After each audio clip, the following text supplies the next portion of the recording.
When it comes to the literary features in this chapter 12, there are a couple I'd like to point out. On page 104, we see Felix saying something very interesting. I try and think up a story about how parents aren't really that important, but I can't because they are. You should recognise that now as a juxtaposition. See how the statement concludes, parents are very important, and it's accentuated. It's made even more important and more focused as a statement by comparing it with its opposite, that parents aren't really that important. So we have parents aren't really that important because they are important.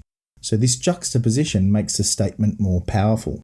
That's the first literary feature I'd like to draw your attention to. The next one is a case of metaphor. Now, we mentioned this earlier. Once, she whispers, some goblins hit my dad with sticks. They hit him with sticks till he died. So we have here goblins, a sort of an evil fictional fantasy creature, being a metaphor for Nazis. So the Nazis beat him with sticks to death, and in the imagination of this child is a metaphor for the Nazi. So with this metaphor, this sort of symbolism using goblins in place of Nazis, it has a really powerful effect. You're not referring to the Nazi directly, but you're referring to an evil fictional creature, and it really gives you an image of what a Nazi may be that's hardly positive, and it fits in with the story, beating this man till he dies. So goblins are a metaphor. So those are the literary features that I'd like to point out in this. Let's have a look at some themes.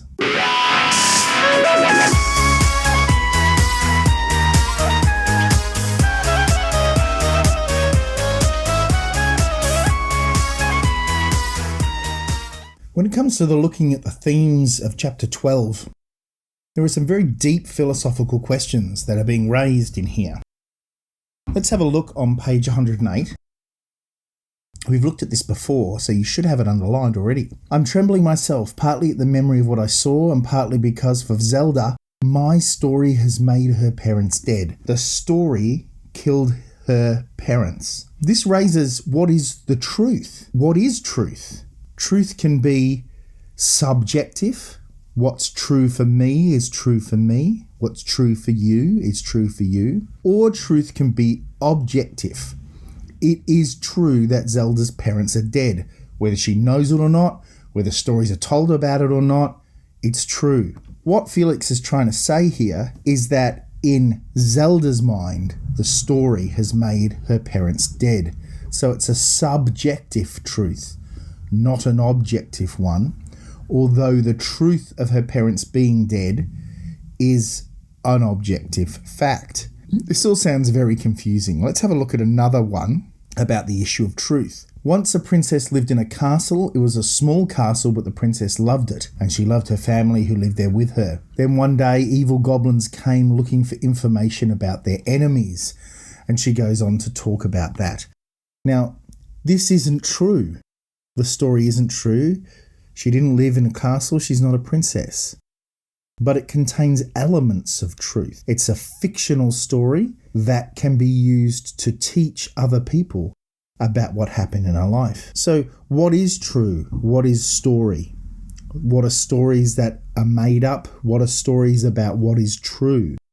These are sorts of the themes that we're grappling here. The next theme that we're looking at is confronting evil. On page 108, we see that Felix is trembling, partly at the memory of what he saw.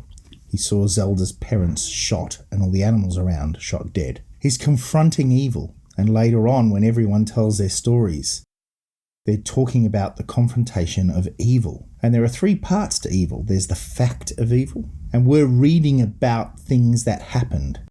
So that is the fact of evil, that evil has happened, that Jews were put into ghettos and they were randomly shot, tortured and brutalized, men, women and children. That's the fact of evil. There's also the face of evil.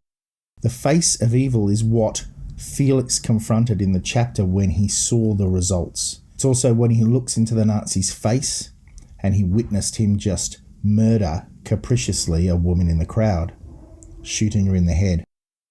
But here we have another part of the confrontation of evil. We have the feeling of evil, that actually remembering this elicits a feeling, a coldness, a feeling of evil. So there are the three levels of evil that are involved in this story. as a theme.